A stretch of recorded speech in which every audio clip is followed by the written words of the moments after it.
आज हम स्टार्ट करते हैं अपने LRDI सीरीज का 12th सेट। इस सीरीज में हम JMI EMB में जो LRDI PYQ सेट आए हुए हैं वो हम कर रहे हैं। हमने 2025, 2024 और 2023 के LRDI सेट हमारे कंप्लीट हो गए हैं। अब हम 2022 का फर्स्ट सेट स्टार्ट करेंगे जो LR बेस्ड पजल है। तो आपकी स्क्रीन पर आप वो शो होगा, आप उसे पहले सॉल्व करने की कोशिश करिए, उसके बाद हम इसका सोल्यूशन ट्राई करें।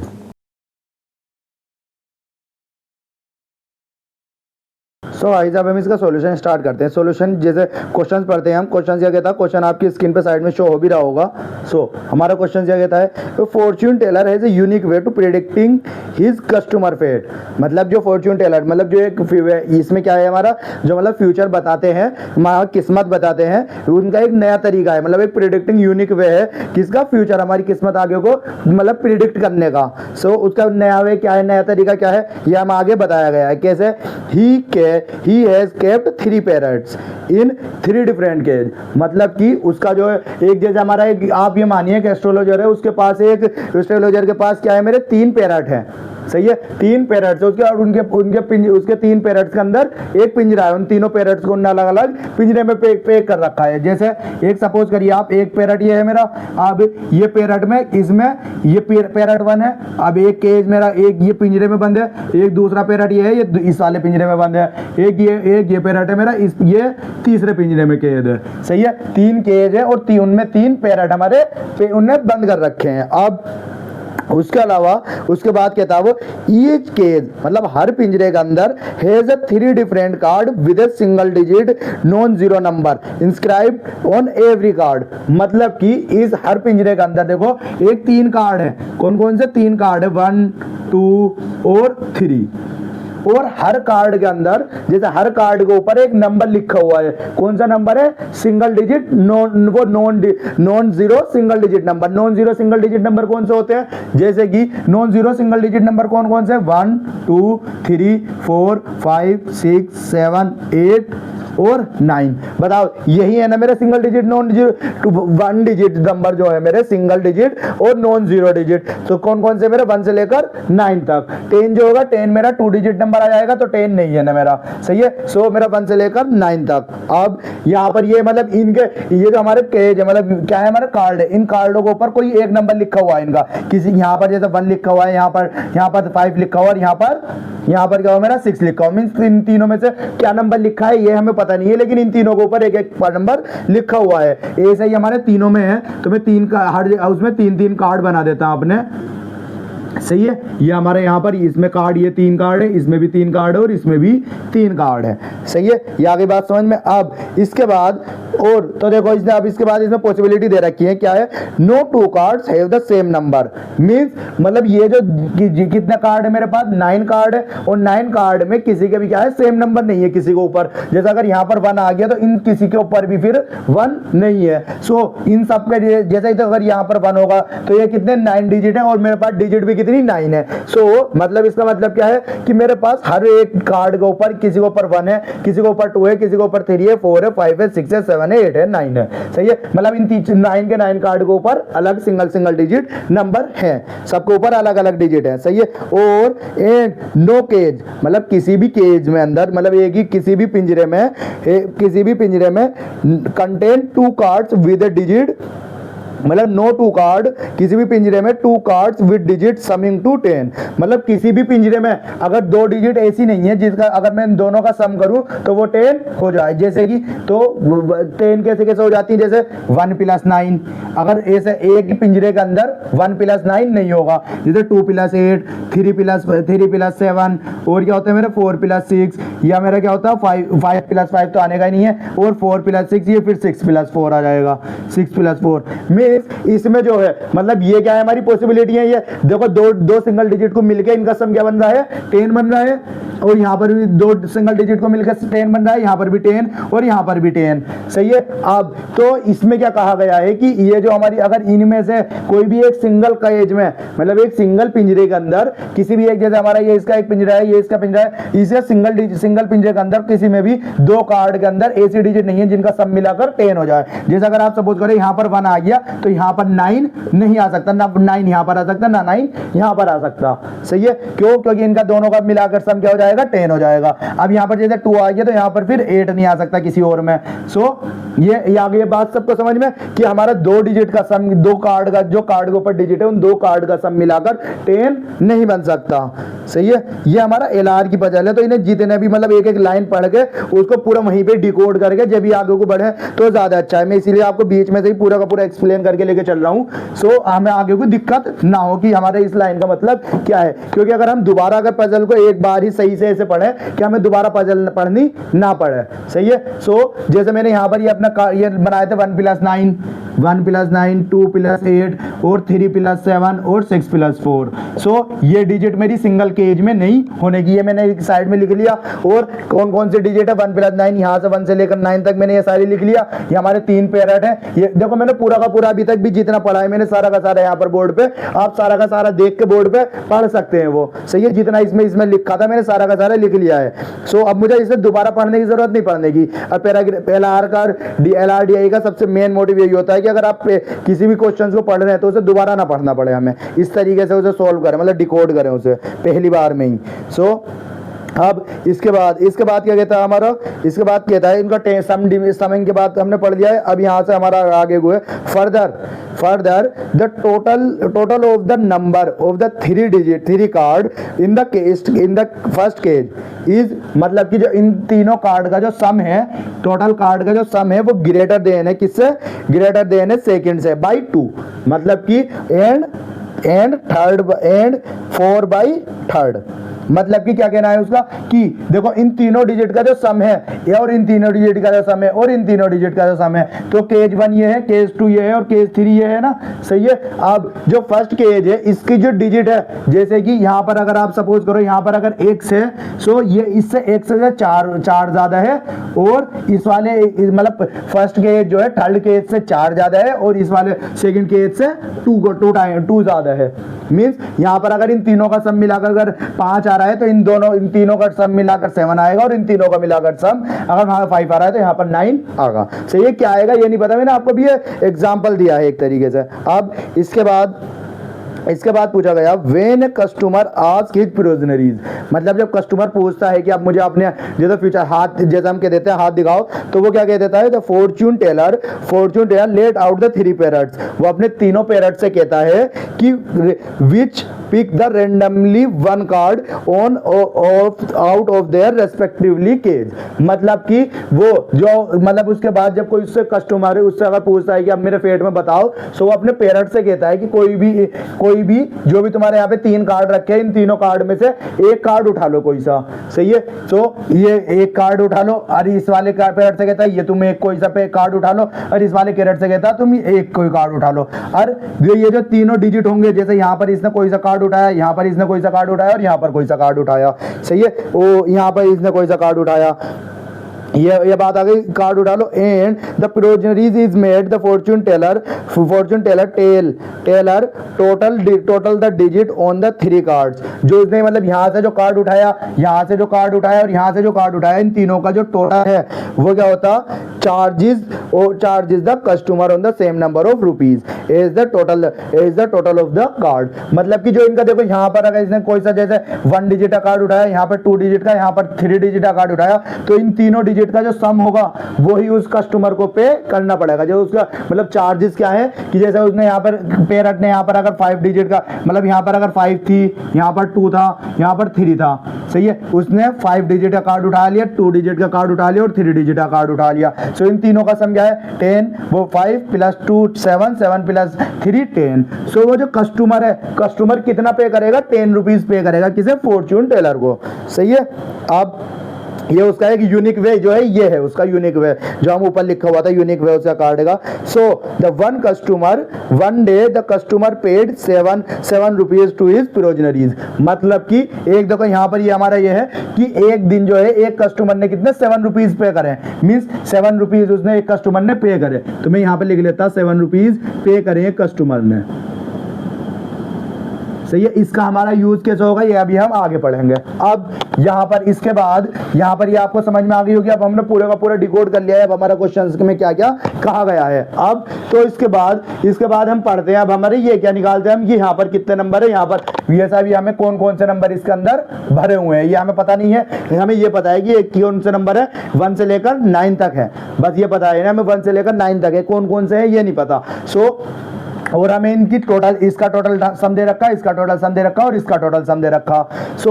ये सारी की सारी डिफरेंट है। देखो इन सब के अंदर सब, अगर आप सपोज करो इन सब के अंदर सब सारी डिजिट मिलाकर किसी के अंदर देखो 1 आएगा, किसी के अंदर 2 आएगा, किसी के अंदर 3 आएगा, ये कहाँ आएगा ये नहीं पता मुझे, लेकिन आएंगे तो यही सारी डिजिट ना। इनका जो सम होगा मतलब ये वाली जो डिजिट है देखो, किसी के अंदर 1 होगा, किसी के 2 3 4 5 6 7 8 प्लस 9, यही होगा ना इन सारी की सारी डिजिटों का सम। क्या 9 किस में है या 2 किस में ये मुझे नहीं पता, लेकिन है सब में अलग अलग डिजिट है और सबके अंदर डिजिट यही आएंगी।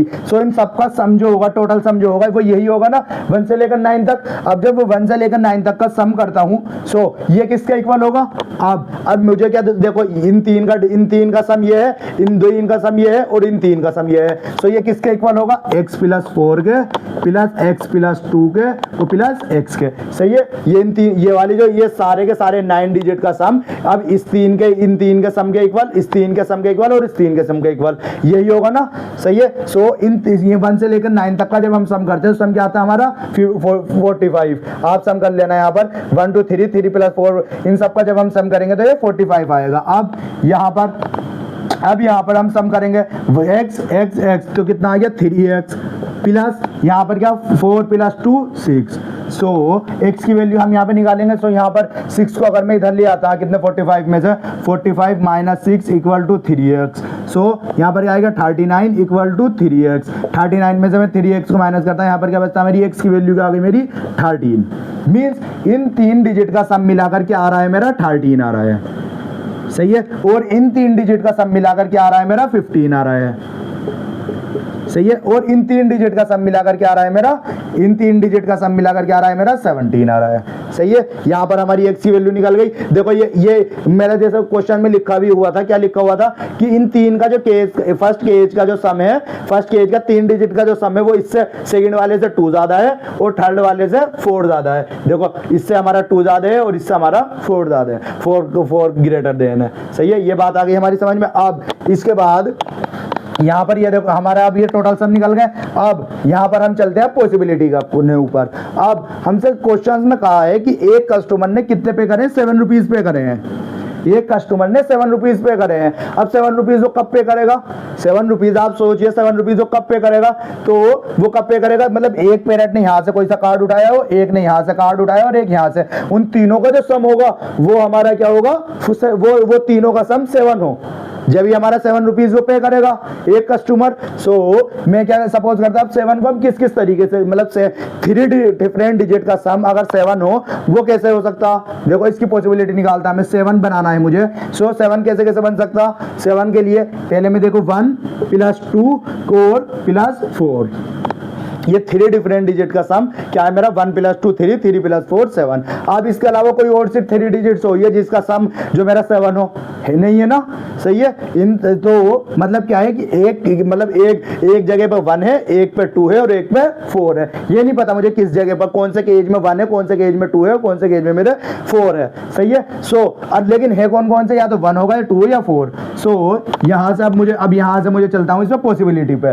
बस देखो LR के लिए, LR में जितनी पॉसिबिलिटी है, जितनी आपकी लॉजिकल रीजनिंग, ये क्या होता है लॉजिकल रीजनिंग, यही कहलाई जाती है हमारी लॉजिकल रीजनिंग में। क्या अब आपको यहाँ पर लेके चलना है क्या कि 1 की, अब इन 3 डिजिट के पॉसिबिलिटी कितनी हो सकती है, मतलब 1 यहाँ पर देखो एक केस में हो सकता है 1 में केज 1, देखो यहाँ पर अब मैं पॉसिबिलिटी बनाता हूँ केज 1 केज 2 और केज 3 में।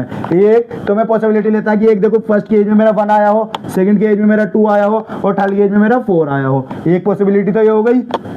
अब दूसरी पॉसिबिलिटी क्या हो कि फर्स्ट केज में मेरा 2 आ गया, मतलब उसने फर्स्ट केज में पेरेंट ने 2 पिक करा हो, सेकंड केज में मेरा क्या हो, सेकंड केज में 1 हो और थर्ड केज में मेरा क्या हो 4 हो। सही है। अब इसके अलावा इसके बाद क्या आएगा मेरा 2, अब इसने यहाँ पर इसने 2 पिक कर लिया और यहाँ पर क्या करा मेरा, यहाँ पर क्या पिक करा मेरा, देखो इसके मैं सारी पॉसिबिलिटी लेके चल रहा हूँ, क्या क्या पॉसिबिलिटी बनती है। सो क्या क्या पॉसिबिलिटी बनती है मेरी 4 और 1, ऐसा ऐसा आ सकता है ना मेरा यहाँ पर। अब ये तो हो गई हमारी एक पॉसिबिलिटी। अब ये कितने हो गए, 3 हो गई। अब इसके बाद और कौन सी पॉसिबिलिटी की, ऐसा भी तो हो सकता है कि 4 मेरा फर्स्ट केज में मतलब ये वाले पेरेंट ने 4 यहाँ से उठाया हो, इन किसी डिजिट में 4 हो, 4 यहाँ पर हो, तो 4 जब यहाँ पर होगा तो क्या होगा, 4 यहाँ पर, 1 यहाँ से उठाया हो, 2 यहाँ से उठाया हो। अब 4 यहाँ पर हो, 2 यहाँ पर हो और 1 यहाँ से उठाया हो उसने, ऐसा हो सकता। और एक केज में क्या होगा, 1 यहाँ पर हो और 4 यहाँ पर हो और 2 यहाँ पर हो। सो हमारी 3 डिजिट का जो पॉसिबिलिटी बनती कितनी बनती है हमारी, 6 पॉसिबिलिटी बन रही है। अब यहाँ पर बस ये क्वेश्चन हमारा देखो, अगर इतना डिकोड कर लिया आपने तो अब आपको हमारा सारा का सारा क्वेश्चन आसान हो जाएगा। बस ये हमारी कौन सी पॉसिबिलिटी बन रही है यहाँ पर हम पुट कर करके लिखते रहेंगे। सही है। जैसे अब आप थोड़ा सा आपने यहाँ पे थिंकिंग यहाँ पे सोचिए अपना कि ये क्या है, मेरी सबसे ग्रेटर देन वैल्यू है, ये उससे छोटी है, ये सबसे छोटी है। सो मैं पहले ऐसी वैल्यू लूँ जिसमें मेरा जो है यहाँ पर जो है केस 1 में हाईएस्ट डिजिट हो। सो मैं पहला कौन सा केस लेना, केस ये वाला लेता जिसमें, क्योंकि 4 पहले पे है। सही है, 4 पहले पे मैंने सपोज करा है कि देखो मैं यहाँ पर अभी, क्योंकि हमारा पूरा कंफर्म नहीं है, सो मैं यहाँ पर इसे अभी एक नीचे अपनी पॉसिबिलिटी हम यहाँ पे लिख रहा हूँ मैं अभी आपको, कौन सी देखो, जैसे यहाँ पर तो एक मैंने क्या सपोज करा है कि यहाँ पर 4 आया है। सही है, 4 आया है, यहाँ पर 4, यहाँ पर 1 और यहाँ पर 2। सही है, ये मेरे एक कार्ड में से 4 है, एक कार्ड में 1 है और एक कार्ड में मेरा 2 है। सही है। सो अब इसके बाद अगर एक कार्ड में जैसे यहाँ पर अगर 4 है, सो इन तीनों का सम क्या है मेरा, 17 है। इन तीनों का सम क्या है, 17 है। सो बाकी 2 डिजिट का सम क्या होगा मेरा, जब इसका तीनों का सम 17 है, एक का 4 है, तो इन दोनों डिजिट का सम कितना है मेरा, 13 होगा।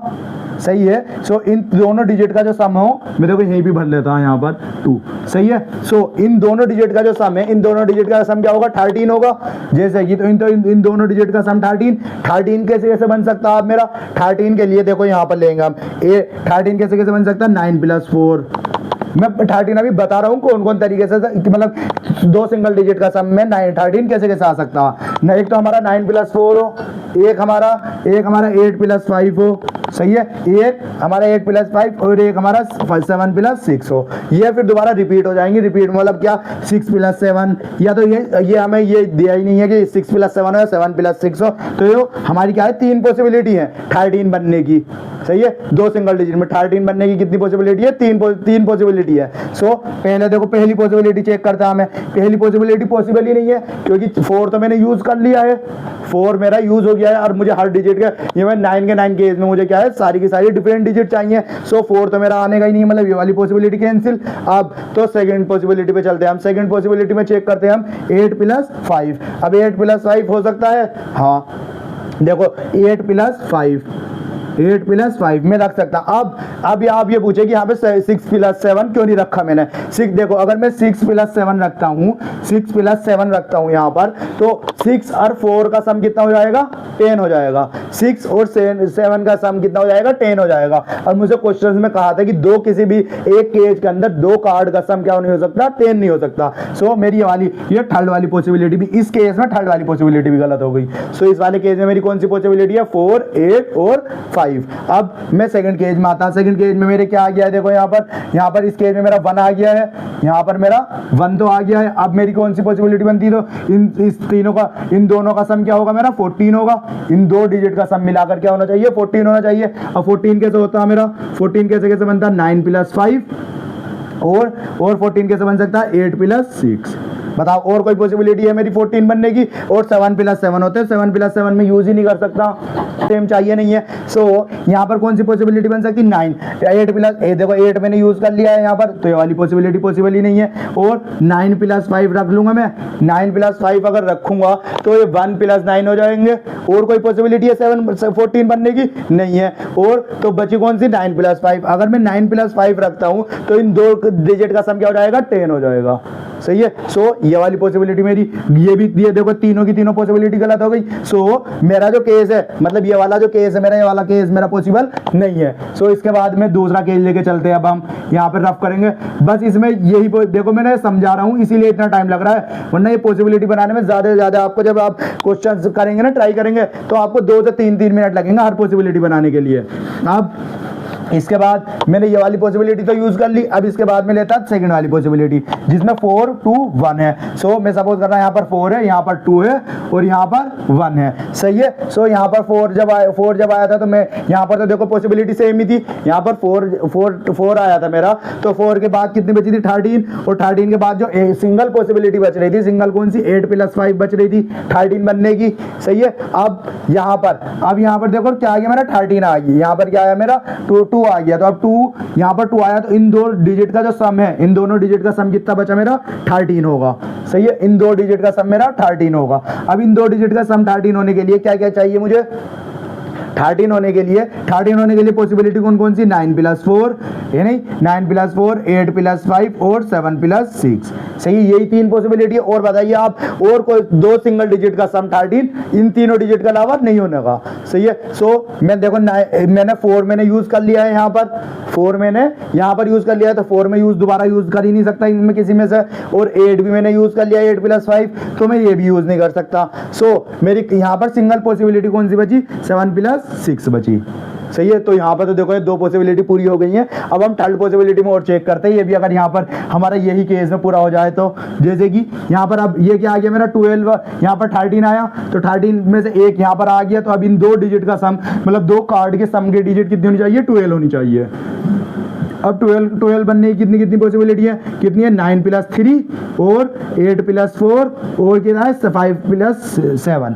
सही है। यही 3 पॉसिबिलिटी। आप और कोई बताइए। ये 6 + 6 मैं ले नहीं सकता। सो अब आप चेक करिए यहाँ पर, तो देखो 9 + 3 में ले सकता हूँ। हाँ 9 + 3 में ले सकता हूँ, लेकिन 9 + 3 क्यों नहीं ले सकता मैं। और देखो 8 + 4 ले नहीं सकता, क्योंकि 8 मैंने पहले यूज कर लिया है। और 7 + 5 ले नहीं सकता, क्योंकि 7 भी यूज कर लिया मैंने, 5 भी यूज कर लिया। सो खाली कौन सी पॉसिबिलिटी बच रही मेरी, 9 + 3। अब 9 + 3 अगर लेता हूँ तो इन दोनों का सम क्या हो जाता, 10 हो जाता। सो यहाँ पर भी ये वाला केस मेरा गलत हो गया, ये वाला केस मेरा गलत हो गया। अब इसके बाद मुझे दूसरा केस लेना पड़ेगा। सही है। सो अब देखो बस ये एल आर में हमारा यही वो होती है कि इसके अंदर केस बनाते रहो, और केस पे अगर आपका सही बैठ रहा है तो सही है, वरना आपको फिर दोबारा याद यूज करना है। ये अब बनाने में टाइम भी नहीं लगते वैसे ही। अगर आप जब एक शुरुआत में करेंगे ना, तो आपको टाइम भी नहीं लगने का, अगर तो जब इसे सोल्व करेंगे आप। अगर आपने इसे पूरे को डिकोड कर लिया ना, सारी की सारी वैल्यू लिख ली, तो आपको फिर इसे डिकोड करने में कोई, मतलब ये केस बनाने में इतना टाइम नहीं लगने का। और आपको पता है कौन कौन से केस बन रहे हैं। सो देखो मैंने 4 की जो मैंने, अगर क्योंकि ये किस लिए लिया था मैंने, कि यहाँ पर 17 है, यहाँ पर 15 है, यहाँ पर 13 है। सो अब क्योंकि ये वाला 4 वाली तो पॉसिबिलिटी है नहीं, तो मैं देखो यहाँ पर अब कौन सी लेता मैं, अब ये वाली पॉसिबिलिटी ले रहा हूँ मैं, 4 1। सही है। 4 2 और 1, क्योंकि इसके बाद यही सबसे बड़ी वैल्यू है। अब इसमें यहाँ पर हम चेक करेंगे, यहाँ पर जब हमारा 2 आ गया है, तो अब बचा क्या यहाँ पर 15। यहाँ पर जब 2 आ गया है, तो यहाँ पर इन दोनों का सम कितना बचा, 15। अब इन दोनों का सम 15 कैसे होएगा, 15 के लिए मेरी कौन कौन सी डिजिट हो सकती है, देखो 2 सिंगल डिजिट का सम, एक तो 9 + 6, सही है, और एक क्या होता है 8 + 7। इन 2 का अलावा बताओ और कोई सी पॉसिबिलिटी हो सकती है, और कोई सी पॉसिबिलिटी हो सकती है जो मेरा यहाँ पर इन 2 का सम मेरा 15 कर दे। यही 2 पॉसिबिलिटी है ना। अब यहाँ पर आप चेक करेंगे तो मैं 8 + 7 रख सकता हूँ। 8 अगर मैं 8 रखूंगा, 8 + 2 10 हो जाएगा। सो यहाँ पर मेरा कॉन्ट्राडिक्ट करेगा, तो ये वाली पॉसिबिलिटी में रख नहीं सकता। सो मैं कौन सी पॉसिबिलिटी रखूंगा, 9 + 6। अब आप यहाँ पे चेक करिए, यहाँ पर 9 + 2 11, 11 + 6 16, और इनमें से किसी का भी सम अगर आप दो डिजिट का सम उठाएंगे तो 10 नहीं है। सो ये वाली हमारी पॉसिबिलिटी सही है। अब इसके बाद हम यहाँ पर अपने सेकंड क्वेश्चन पे आते हैं। सो सेकंड पे क्या है हमारा 4। अब 4 है, तो यहाँ पर कितना बचा हमारा, टोटल कितना लाना है हमें 15। सो अब बचा कितना है यहाँ पर 11। सो 2 डिजिट का सम हमें 11 लाना है। 2 डिजिट का सम 11 कैसे होगा, हमारा कौन कौन सी, 9 + 2 आ सकता है, या 8 + 3 हो, या हमारा क्या हो, हमारा 8 + 3 हो, 7 + 4 हो, या 6 + 5 हो। यही 4 पॉसिबिलिटी है। अब यहाँ इनमें से कौन कौन सी पॉसिबिलिटी में रख सकता हूँ, देखो 9 मैंने यूज कर लिया है, 9 और 2 मैंने यूज कर लिया है, तो ये वाली पॉसिबिलिटी में रह नहीं सकता। 8+3, 8+3, 8+3 में ले सकता हूँ क्योंकि 8+3 ले सकता हूँ मैं, सही है। 7+4, 4 मैंने देखो यहाँ पर यूज कर लिया है तो 4 भी मैं यूज नहीं कर सकता। और 6, अगर 6+5, अगर देखो मैं 6 लेऊंगा यहाँ पर अगर 6 होगा मेरा तो 6 और 4 10 हो जाएगा। सो ये वाली पॉसिबिलिटी भी सही गलत हो जाएगी। सो यहाँ पर कौन सी पॉसिबिलिटी आएगी, 8 और 3, यहाँ पर यही पॉसिबिलिटी। अब यहाँ पर आप इन तीनों का किसी में से भी देखो, तीनों का सम करेंगे तो क्या आ रहा है मेरा 15 आ रहा है, और इन तीनों में से किसी का भी 2 डिजिट का सम उठाएंगे तो मैं किसी का सम 10 है नहीं है। सो यहाँ पर भी हमारा शायद ये वाला केस हमारा सही बैठ जाए। अब इसमें यहाँ पर हमारा 1 है, अब 1 के बाद तो यहाँ पर इन 2 डिजिट का सम कितना है मेरा 12, सही है। इन 2 डिजिट का सम मेरा 12 है क्योंकि एक तो आ गया है। अब इस डिजिट का 2 डिजिट का सम 12 कैसे होगा मेरा, 12 बनने के लिए 9+3 और क्या था मेरा 8+4 और क्या होगा मेरा 7+5, और कोई पॉसिबिलिटी है। फिर 6+6 आती, वो हमारी पॉसिबिलिटी नहीं होती। सो 9+3, 9 मैंने पहले यूज कर लिया है, सो मैं ये वाली पॉसिबिलिटी नहीं ले सकता। सो और 8 भी मैंने 8 और 4 भी यूज कर लिया है मैंने, तो ये वाली पॉसिबिलिटी भी नहीं ले सकता। और 7 और 5 कहीं पे यूज करा है मैंने, नहीं 7 यहाँ पर आया है, नहीं 7 यहाँ पर आया है, 5 भी कहीं पर नहीं आया है। सो ये वाली पॉसिबिलिटी 7 और 5। सो देखो इन तीनों का सम 5 प्लस वो 7+5 12, 12+1 13। सो हमारा जो ये वाला केस है, मींस कौन सा हमारा ये केस हमारा सेटिस्फाई कर गया सारी चीजों पे। देखो अब यहाँ पर हमने सारी की सारी डिजिट सारी डिफरेंट रखी हैं, जैसे 1 2 मतलब कोई सी भी देखो 1 जो है 2 बार नहीं आया, कोई सा 2 जो है मेरा 2 बार नहीं आया है, 3 सब सारी की सारी सिंगल टाइम्स है और सारे के सारे डिफरेंट नंबर है। और इन 3 का सम 17 है, इन 3 का सम हमारा 15 है और इन 3 का सम हमारा 13 है। यहाँ पे ये भी पॉसिबिलिटी सही हो गई। अब और सारी की सारी सिंगल डिजिट नंबर है, मतलब जितना हमें क्वेश्चन में कहा था। और किसी भी अगर एक केस के अंदर आप चेक करेंगे तो किसी का भी 2 डिजिट का सम, 2 कार्ड का सम 10 नहीं है। जैसे यहाँ पर किसी आप कोई से भी 2 कार्ड उठाओगे उनका सम 10 नहीं है, यहाँ पर इनमें से किसी का भी 2 कार्ड उठाएंगे तो 10 नहीं है, और यहाँ पर भी इनमें से 2 कार्ड उठाएंगे तो 10 नहीं है। सो हमारा ये केस हमारा सेटिस्फाई करिए, मतलब यही हमारा आंसर होगा। सो और पे हम सेटिस्फाई, और पे हम चेक नहीं भी करें तो भी सही है क्योंकि हमारा आंसर हमें मिल गया है। अब इसके बाद हम इसके क्वेश्चंस करते हैं। तो देखो क्वेश्चंस बस यही हमारा डीए डिकोड हो गया, तो क्वेश्चंस में तो ज्यादा से ज्यादा 1 से 2 मिनट लगेंगे हमारा क्वेश्चन सोल्व करने में सारे के सारे ही। सो पहला क्वेश्चन क्या है हमारा, what is the lowest payment possible.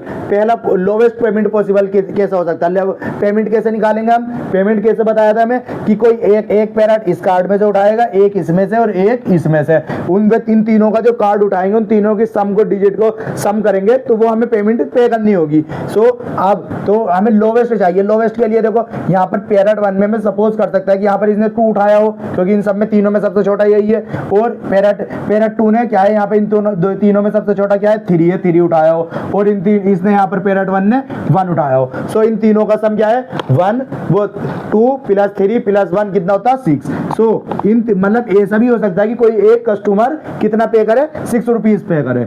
सो इसका आंसर मेरा 6 रुपीज इसका आंसर हो गया, सही है। तो हमारा देखो ये तो अब हमारा आसान ही था। अब इसके बाद हम सेकंड क्वेश्चन पढ़ते हैं। सेकंड क्वेश्चन में what is the maximum sum of money that someone may pay, मतलब मे पे मतलब ऐसी कौन सी कंडीशन है जिसमें वो एक पे कर सकेगा हाईएस्ट अमाउंट, मैक्सिमम अमाउंट पे करने के लिए क्या होंगे मेरे कि आप देखो इन तीनों में तो सबसे बड़ी डिजिट उठा ले वाला पैरेट, तो सबसे बड़ी डिजिट कौन सी 9, इन तीनों में सबसे बड़ी डिजिट कौन सी 9 तो वो 8, और इन तीनों में सबसे बड़ी डिजिट कौन सी 7। अब इन तीनों का सम कर दूंगा मैं, इन तीनों का सम करूंगा 9 + 8 17 + 7 24। सो इसका आंसर क्या होगा मेरा 24 इसका आंसर होगा, सही है। इससे बड़ी डिजिट तो कोई नहीं पे कर सकता ना, इससे बड़े डिजिट इससे ज्यादा अमाउंट कोई पे ही नहीं कर सकता, सही है। सबसे ज्यादा अमाउंट कौन पे करेगा, अगर यहाँ पर इन तीनों में सबसे बड़ी डिजिट कोई वो उठा ले, यहाँ पर इन तीनों में और यहाँ पर इन तीनों में, सही है, क्योंकि उठाए एक ही डिजिट सकता है, वो एक पिंजरे में से एक ही डिजिट उठा सकता है, सही है। अब इसके बाद हमारा थर्ड क्वेश्चन आता।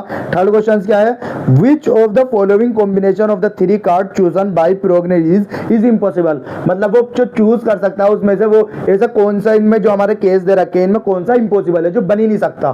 सो पहला कोई केस क्या है 1 2 3। सो 1 2 3 देखो 1 यहाँ से उठा ले और 2 इस वाले पैरेट उठा ले और 3 यहाँ से उठा ले, तो ये तो हमारा पॉसिबल है, ये तो हो सकता है। मतलब एक कार्ड इसमें देखो यहाँ पर 1 उठा ले, यहाँ पर 2 और यहाँ पर 3, सही है। अब मैं सेकंड केस में चेक करता, सेकंड क्या है मेरा 5, 8 और 9। तो 5 अगर वो यहाँ से उठा ले, मतलब ये वाला पिक करे, ये वाला पैरेट 5 पिक कर ले, ये वाला पैरेट 8 पिक करे, और ये वाला पैरेट मेरा, ये पैरेट मेरा 9, ये मेरा 9 पिक कर ले, तो ये भी मेरा पॉसिबल है, ये भी मेरी पॉसिबिलिटी है कि ये भी मेरा, ये भी आ सकता है आंसर मेरा, मतलब इतना अमाउंट भी पे कर सकता है। अब इसके बाद थर्ड के लिए क्या है 7, 2, 3। तो यहाँ पर अब इसके बाद हमारा केस थी, यहाँ पर इस बार ये वाला पैरेट मेरा 7 पिक करे, और ये वाला पैरेट मेरा 2 पिक कर ले, और ये पैरेट मेरा 3 पिक कर ले, तो ये भी मेरी पॉसिबिलिटी है, ये भी सही आएगा। अब इसके बाद क्योंकि देखो तीनों एक एक पैरेट, एक एक कार्ड उठा रहे हैं, और तीनों ने अलग अलग पैरेट, एक ही कार्ड उठाएंगे कोई सा, तो कोई सा भी उठा सकते हैं, बस पॉसिबिलिटी होनी चाहिए। ये इन्होंने पूछा है मे पॉसिबल, अब इम्पॉसिबल तो नहीं है ना, हो सकता है ना ये आ जाए वैल्यू। अब इम्पॉसिबल कौन किस में होगा, देखो अगला केस पढ़ते हैं हम 5, 7 और 6। 5, 7। अब उसने क्वेश्चंस में कहा था हमसे कि वो कार्ड जो उठाएगा, मतलब एक पैरेट जो कार्ड उठाएगा, खाली एक कार्ड उठाएगा, लेकिन 5 और 7 क्या है, मैंने देखो दोनों एक ही केज में, मतलब एक ही पिंजरे के अंदर दोनों के दोनों वैल्यू है, 5 भी और 7 भी है, तो इनमें से या तो 5 उठा सकता है, 7 उठा सकता। सो ये क्या होगी हमारी इम्पॉसिबल वैल्यू होगी। तो इसका आंसर क्या होगा हमारा, डी इसका आंसर होगा, मतलब नहीं या तो वो 5 उठा सकता है, या वो 7 उठा सकता है। सो ये तो मेरा पॉसिबल ही नहीं है, सो मेरा इसका आंसर डी इसका आंसर हो जाएगा। सही है। अब इसके बाद हम लास्ट क्वेश्चन, फोर्थ क्वेश्चन पढ़ते हैं अपना। फोर्थ क्वेश्चन क्या कहता है हमारा, फोर्थ क्वेश्चन कहता है card on which digit 3 is return on which cage, मतलब डिजिट 3 जो है कौन से केज में है, देखो डिजिट 3 हमारी कौन सी केज में, केज 2 में है, तो केज 2 इसका आंसर हो गया। सही है, केज 2 के अंदर तो है मेरा डिजिट 3, ये मेरा आंसर हो गया। बस देखो, बस खाली हमें डिकोड करना था इस क्वेश्चंस को। और एलआर, ये एलआर का क्वेश्चन है, एलआर के क्वेश्चंस काफी आपका लॉजिकल, क्योंकि लॉजिकल, इसका एलआर का मतलब ही लॉजिकल रीजनिंग है। सो इसमें आपको कि क्या क्या सम हो सकते हैं, क्या क्या हमारी कौन सी डिजिट हम पिक कर सकते हैं, कितनी पॉसिबिलिटी बनेंगी, यही हमारी टेस्टिंग होती है। इसी में यही देखो कौन कौन से पॉसिबल केस बन सकते हैं, तो इसी का ही नाम वैसे एलआर है। तो हमारा ये सेट हमारा आज यहीं पर कंप्लीट होता है। अगर आपको इस सेट में कहीं पे कोई क्वेरी है, कुछ समझ में नहीं आया है, तो आप कमेंट कर सकते हैं, या हमारा ग्रुप है, ग्रुप टेलीग्राम, इसका टेलीग्राम ग्रुप पे हमारा डिस्क्रिप्शन में उसका लिंक है, वहाँ पे ज्वाइन होकर हमसे कोई सा भी अगर आपको कुछ क्वेरी है तो वहाँ पर भी आप क्वेश्चन पूछ सकते हैं। सो आज का हम यहीं पे अपना बाइंड अप करते हैं अपना। Okay, thank you.